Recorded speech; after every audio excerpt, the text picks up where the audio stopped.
If you're negotiating your next car at the dealership, well, you're making a huge mistake. If you guys don't know, my name's Tommy. I negotiate car deals for a living, and I believe the best way to negotiate a car deal is online and over the phone. I help hundreds of clients doing this exact thing. And some people say, Tommy, how do you do it? How do you get a dealership to give you a price over the phone?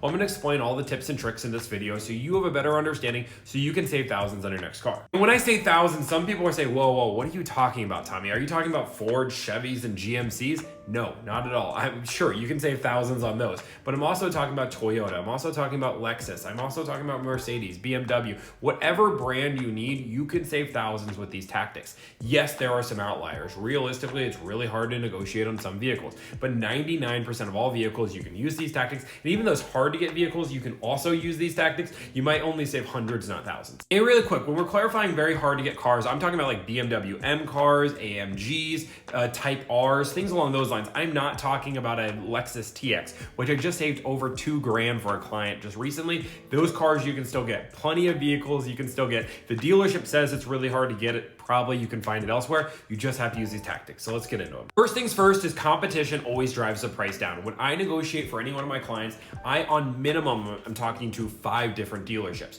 I look within a 250-mile radius, which some people say, Tommy, I'm not willing to drive 4 hours.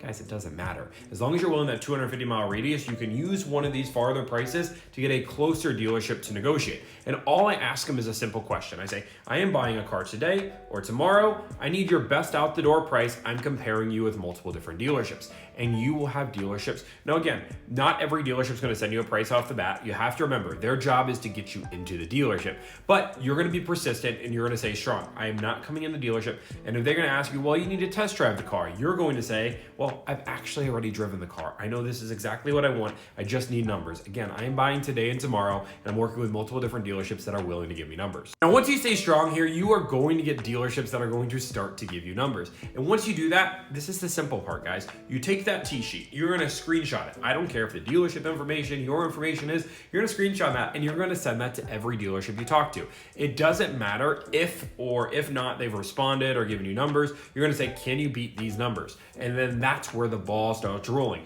I always say the toughest domino is getting that first number. Once you get that first domino to fall, the rest is easy. You're going to keep pitting them against each other. And again, the more dealerships you get into this, the more of a discount you're going to get. The 2 questions I almost always get when I bring this up is, Tommy, I have a trade. How does that work? The dealership says they won't appraise it. You're going to go to Carvana and CarMax and get a value on that car. You're going to put that number to the side and know that's the minimum number you're going to be taking for your trade. Now, you can take tax credit into consideration. I have videos on that. I don't want to go into detail there, but know that that's the value of a trade, and you can do a sight unseen appraisal if they want to have the dealership to match it. I normally don't even bring the trade up till the end just because it's easier to negotiate, and I know I can always fall back on Carvana and CarMax. But what if you're financing? Well, guess what? Again, you can always get pre-approved, know what rate it is, and worst case, have that as an option. But always have the dealership give them the option to beat the rate, because if they beat the rate, it's a win-win. You're getting a better rate, and they're making a little bit more money, which they might be able to lose on the front end of the car deal, which is exciting. And it might be crazy to think that dealerships lose money, but they lose money all the time.